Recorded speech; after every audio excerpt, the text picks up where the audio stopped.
my friends. Before we say goodbye to 2022, I'd like to recommend a book that won't make you feel blue. I thought about Albert Camus and even Stuart Edward White. But I mentioned them before, those writers whose light shines so bright. And there's Henry Miller and George Orwell and Newt Hampson, too. And Claude McKay, Anne Rice, and Robert Nathan, to name a few. I told you about Harry Mark Petrakis and Guy N. Smith, whom I'd love to speak with again, at least that's my wish. To say hello, my friends, and well done. You were gone too soon, but your books are so much fun. Thank you, Harry, and I thank you, Guy, and Cyrus Coulter, and Ray Bradbury, and Margaret Henry. How cruel is the passage of time flying by. Your books speak to me from my dusty shelf, where live legends and heroes and demons and wicked little elves. But now the year is gone and the world has gone mad, so it's time to remind you of books that are never, ever bad. To inspire you and entertain you on those dismal days when shadows grow large amongst the encroaching haze.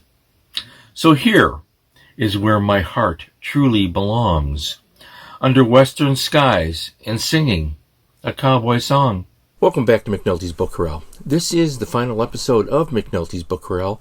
More about that topic in just a moment. Before we get to that, I'm taking you back to look at some vintage Western writers, and then finally some contemporary Western writers that I think that you need to involve yourself with, because again, Westerns are the greatest genre in literature. Let's start with Ben Thompson, Gunman's Spawn. This is the Wildside Press reprint of that classic novel from the 1950s, and it's kind of a thick book. This is a long one. A lot of fun. Almost a facsimile inside. Great book. Ben Thompson was really John Burton Thompson. I looked at my notes. You caught me. And he wrote Man-Bait paperbacks. I talked about Man-Bait paperbacks in a separate episode. Go back and look at that if you wish. And then he switched to Westerns under the pen name of Ben Thompson. And The Desperados and Gunman's Spawn are good. What's interesting about Ben Thompson, a.k.a.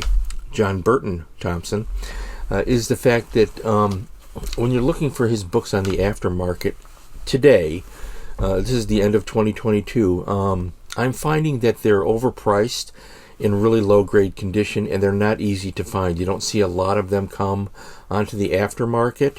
I don't know if that's because of a low print run or because they're popular or whatever they happen to be, but that's what I'm seeing currently for you book collectors out there. I think he's a great hard-boiled writer of Westerns. He didn't get a lot of recognition for that during his lifetime, and I think he wanted to. I think that the story I've read on the internet, whether it's true or not, I don't know, was Gunman's Spawn was one that he really thought would elevate his writing career. He didn't want to stick exclusively with Man-Bait, so he got into Westerns, and he was great. They're great fun. So if you find a Ben Thompson on the aftermarket, buy it. Good stuff to read. So there's a vintage writer. Specifically, this final episode is for those of you who don't give Westerns due consideration. That would include the publishing industry. That would include a lot of the public. You go into bookstores today and you just don't see a lot of Westerns. You see shelves and shelves of fantasy, science fiction, and romance and mystery, but Westerns are, you're getting a little bit here. Now, that is not always the way it used to be, and I'm opposed to that. Obviously, you're watching this and you're, here I am in my overcrowded den for the final time, by the way, as we're moving to a new location. Let's take a look at some other hard-boiled guys. I talked about Harry Wittington before. I wanted to show you some of his original Westerns. I talked about some of his thrillers. Here is Desert Stakeout. This is an old library copy, by the way, Desert Stakeout, which is a really good book.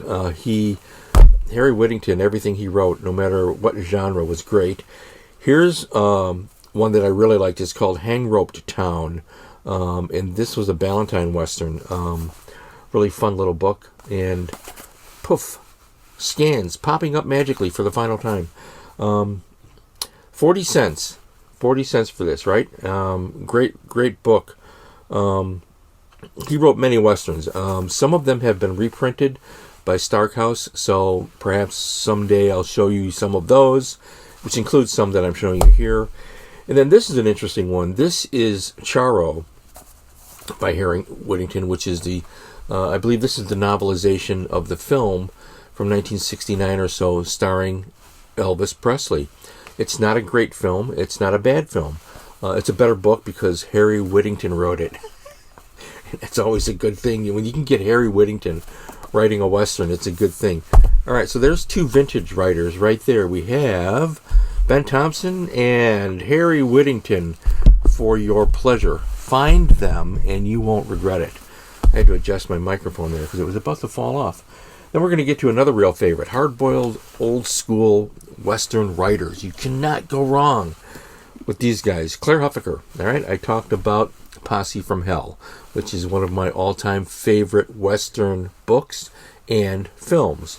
Well, Clair Huffaker wrote many, many books. He's best known, really, for The Cowboy and the Cossack. And this is a Nancy Pearl presents Book Lust Rediscovery. This is a very common reprint that you can find on Amazon, and it's a great book. I really like the book, but I like these other ones better. But this is the one that the critics, whatever that means, you know, there's people that think and then they think, and sometimes they overthink. But they really take to this one. I don't know. I mean, it's a great book, don't get me wrong. It's just not my favorite Clair Huffaker book. I'm showing you those here. That's these other books. That would be Badge for a Gunfighter. Right here, and what was the year on this? Badge for a Gunfighter. This edition is, this is published in 57, and this is the 1974 edition. So it's really good. You'll note that these were really novellas. There was a lot of that back in the 60s, 50s, 60s, and 70s. Today, publishers want 85,000 words. You know, I personally think the novella form's better. I feel I'm better at it, but the publishers want 85,000 words and more. But, you know, that's life today. Guns of Rio Conchos. Here is another Clair Huffaker classic, and this one cost 25 cents. Can you imagine? How many of you out there are like me? You miss the spinner rack, okay? You miss the spinner rack. Man, I sure do. This is a 1958 paperback. It looks like it is a gold medal paperback. Clair Huffaker, Harry Wittington, Ben Thompson. All right, we've got these guys right here, and those are three vintage collectors. My microphone fell over. It was bound to happen. I have it perched out of view right here on the edge of the table. Anyways, three vintage writers of Westerns. And let's talk about some contemporary writers of Westerns, shall we? And that would be right over here. All right, so I wanted to give you an update on Bloody Joe Mannion. I have all five, the first five of these Bloody Joe Mannion books. We have number 5 was All My Sins Remembered. All right, you got that one. Then we had To Make a Man was 4. That was great. And I read these all. These are great. Peter Brandvold at his best. He's always at his best. Saints and Sinners was number 3. And we're going back to number 2 is Revenge at Burial Rock. I love the fact that Pete really puts a lot of effort, not in just in the books, but he thinks about the titles. Revenge at Burial Rock. I mean, how Western can you get? That is so cool. In Bloody Joe, the first one, which I've talked about some of these before. A final nod this year, 2022, for Peter Brandvold. As you know from watching these videos, you know, you've seen what I collect. You know, I'm not just a reader. I'm a collector. You know, if I panned around here, you'd be shocked. And this is going away. It's going to be in a different room, so I'll be gone for a while. I'll explain that in a minute. But I collect Peter Brandvold because I enjoy his books so much. Many authors that I collect, I'm a collector in addition to being a reader, an avid reader. You've seen me talk about Zane Grey. I should grab a Zane Grey here. And this gentleman here, WWJ, William W. Johnstone. Now, this is with J.A. Johnstone, that is Joe Johnstone, and this is the brand. To me, this is the brand that counts right now. Put out by Kensington, and they are just, this is every month. I'm in their book club, and I buy them. You've seen me talk about these before. This is appropriate for this final episode because I am moving in that direction. Whether I like it or not, bury me not on the lone prairie. Make sure I have a bottle of beer in my hand. Anyways, I cracked myself up. The comedian in me can't resist the jokes, okay, folks? Anyways, I love this brand. I really do. In WWJ's original novels, The Mountain Man, I mean, come on, this is great, great stuff. Someday, my plan is when I get my the new dentist in order at the new location and so forth, that I'll give you a library tour and I'll show you that whole set. And so much fun. Still out there. Thank you, Joe. What you do and your family do with the brand is exactly what the world needs. We need more of that.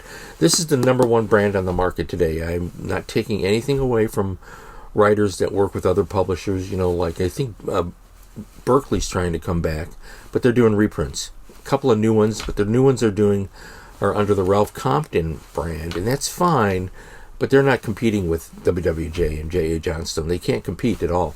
And the writers are good. The stories are good. I'm not knocking those. But I just think that this brand with this publisher really has the routine down.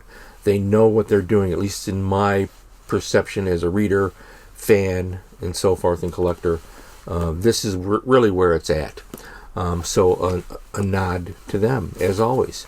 Then I wanted to read to you, and I wrote it down so it's going to be easier for me to read. But I want to read to you, since this is the last episode, and I'm going to be moving down the long, dusty trail to a different location. I wanted to read to you an excerpt from The Lost Keys of Freemasonry by the great Manly P. Hall. You don't need to be a Freemason to understand Manly P. Hall. This just happens to be a quote from this book that I think sums up some of the things I've been attempting here. Whether or not I've been successful is something you need to decide. So just let me get through this for a moment, and then we'll talk a little bit about the future of this YouTube channel. This is on friendship. What nobler compliment can man bestow than friendship? The bonds and ties of the life we know break easily, but through eternity one bond remains, the bond of fellowship. The fellowship of atoms, of stardust in endless flight, of suns and worlds, of gods and men. The clasped hands of comradeship unite in a bond eternal, the fellowship of spirit. Who is more desolate than the friendless one? Who is more honored than one whose virtues have given him a friend? To have a friend is good, but to be a friend is better. The noblest title ever given man, the highest title bestowed by the gods, was when great Jove gazed down upon Prometheus and said, "Behold, a friend of man." That, my friends, is the theme of this video series, in addition to attempting to encourage you to read as part of your active lifestyle, to collect books, to treasure them, to embrace the emotion, the good emotions that they bring to you, the nostalgia, the fun, the creativity. All of those things come down to seeking to make friends. And so, I know that at times I have probably succeeded, and other times perhaps I failed. But that effort should be ongoing for readers, writers, and collectors. And you people on YouTube, booktubers especially, I've noticed that there are numerous of you who have suffered from bullying, internet bullying, and so forth. So a few words I've chosen to say about that topic. and it works like this. Sometimes in life, we get knocked on our ass. And when that happens, you have to stand up and you have to dust yourself off and keep going. It is not an easy thing to do. We are privileged to be here. My attitude is such that through a lot of experience in developing a lot of scar tissue, is to understand the privilege of that. Every day I get up, I have an opportunity in this great country of ours to try and do better than I did the day before. I can try and be more creative. I can try to do something for somebody. To put it in perspective, when you get knocked down, go to a hospital, go to a children's cancer ward, and look at these children who, some of whom won't be here in a week, a month, a year. And it's difficult to feel sorry for yourself when you put it in perspective in such a manner as that. At least for me, that's my experience. Of course, I come from the healthcare community as part of my background. I think I've mentioned that before. I'm lucky. And so are you. We get up in the morning, I can drink my coffee. There are not artillery shells coming down as we see happening in the Ukraine, and so forth and so on. We have these privileges to try and do better. As a writer, I have a privilege to attempt to write something creative that people will like. Sometimes I do, and sometimes I don't. So, for you readers who have read some of my things, I have a very modest writing career, which is, still there. Thank you for looking. If you like something that I did, thank you for writing the review or letting me know via email or in whatever manner you contacted me. Thank you for that. I appreciate that sincerely. I'm glad that you liked what I wrote. For those of you that didn't, both publishers and readers who may not like something that I wrote, thank you again for looking. I appreciate that. That takes effort to do that, and I know what that effort is like. My goal there would be to perhaps one day I'll write something that you do like. You never know. The world is full of mysterious things that happen, and it could happen. You just never know. But I appreciate the effort anybody has had looking into that. And for you creative people, you writers and painters and actors and musicians and booktubers and YouTubers who are trying to express yourself creatively, thank you for doing that. And if you're interested in the booktube channels that I follow, there's a tab here you can look at and see what I follow. The idea is to be progressive and move ahead. I think that when you get knocked down, keep those things in mind, that we're privileged because, again, every day we get up, we can try to move ahead and try to do something better than we had the day before, to try to be a little bit better, to extend the hand in friendship rather than sneering and hatred. And that's a good thing. So the year has come to an end, and I've covered in the last 2 years a lot of territory here. I've gone up and down the highway, along the dusty trail. I've covered a lot of different types of books, and we come back again to the end. We're going to mention the Westerns, obviously a big part of my life. But no matter what, I'm glad for those of you who found some interest in the channel. I will be back. I have some things I have to take care of that will require a lot of diligent activity, and let's just say there's a lot to do here. Some of it are creative projects, and some of them are personal things that need to be handled. So we'll be moving on. I will return possibly at the end of the year, maybe in the fall, I'm not sure. But for now, I'm reining up the horse. The trail has ended. Thank you for being here. Thank you for checking in. I wish you peace, love, and prosperity in all of your endeavors. And I trust that I will, again, see you all one day on the dusty trail.